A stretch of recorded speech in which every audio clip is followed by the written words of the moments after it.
योग के नाम पर मायाचार भाग 6। मूक प्रश्न बताने वाले ज्योतिषी। मुख से बिना कहे पूछे जाने वाले प्रश्नों को मूक प्रश्न कहते हैं। अनेकों ज्योतिषी मूक प्रश्न बताते हैं। हमें ऐसे ज्योतिषियों से कितनी ही बार काम पड़ा है। उनके भेदों को जानने में भी हमें असाधारण परिश्रम तथा काफी समय लगाना पड़ा है। एक बार आगरा में एक ज्योतिषी जी आए, बेलनगंज की धर्मशाला में ठहरे।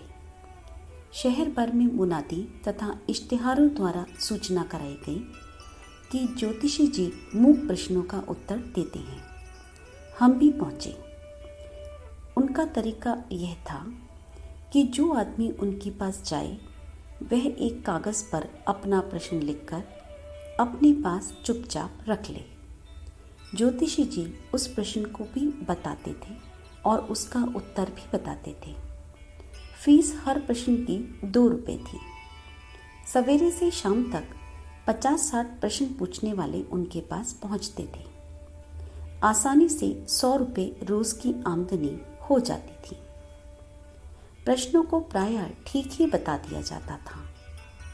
बारीकी से देखने पर मालूम हुआ कि इस विद्या का रहस्य उस कॉपी में था जो वहाँ आमतौर से खुली हुई पड़ी रहती थी।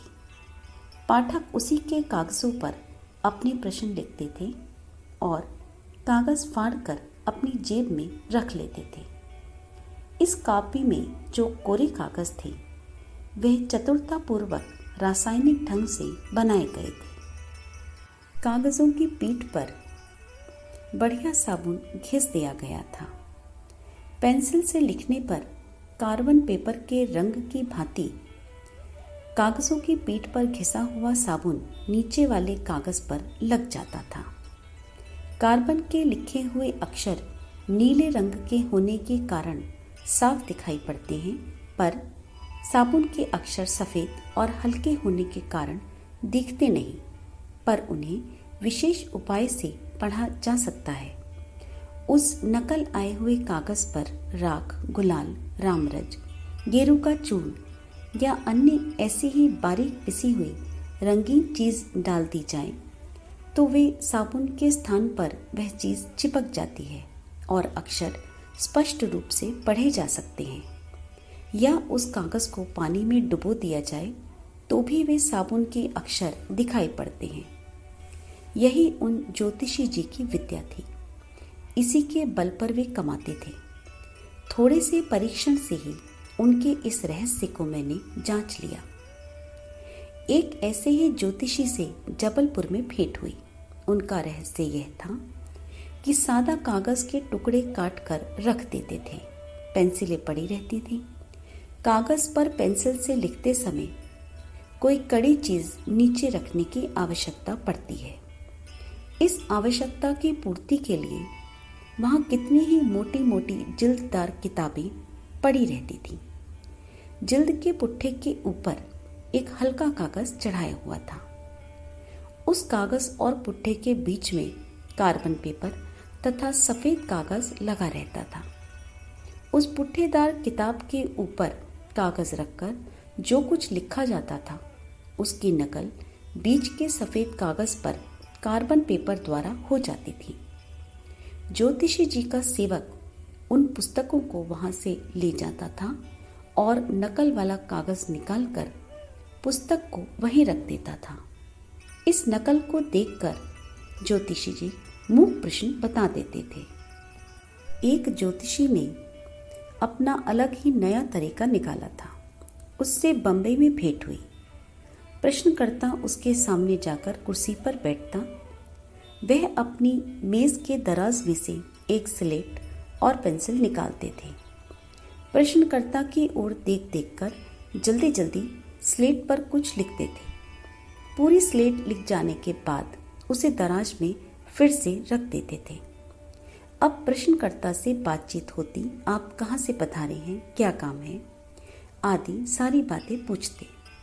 जब वार्तालाप पूरा हो चुकता तो मेज के दराज में से स्लेट निकालकर प्रश्नकर्ता के हाथ में देते और पढ़ने को कहते। उस स्लेट में वही सब बातें लिखी होती जो प्रश्नकर्ता ने बताई थी। ज्योतिषी कहता, आपके आते ही बिना आपसे एक शब्द पूछे सारी बातें जान ली और इस स्लेट पर लिख कर रख दी।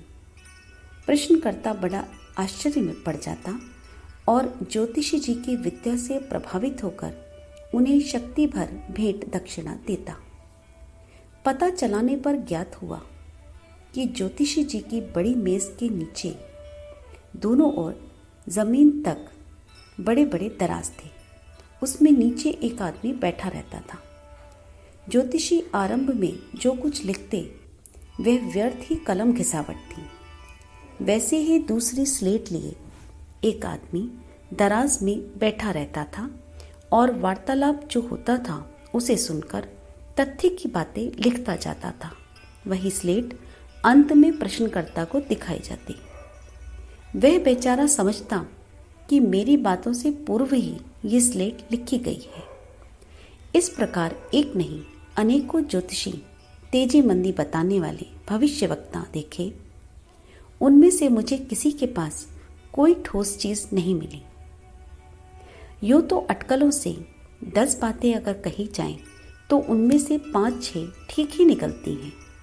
इन ठीक निकली बातों को लेकर ज्योतिषी लोग अपनी विद्या का ढंढोरा पीटते हैं और जो बातें गलत निकलती हैं उनको दबा देते हैं। अखंड ज्योति, फरवरी 1947, पृष्ठ संख्या 15-16।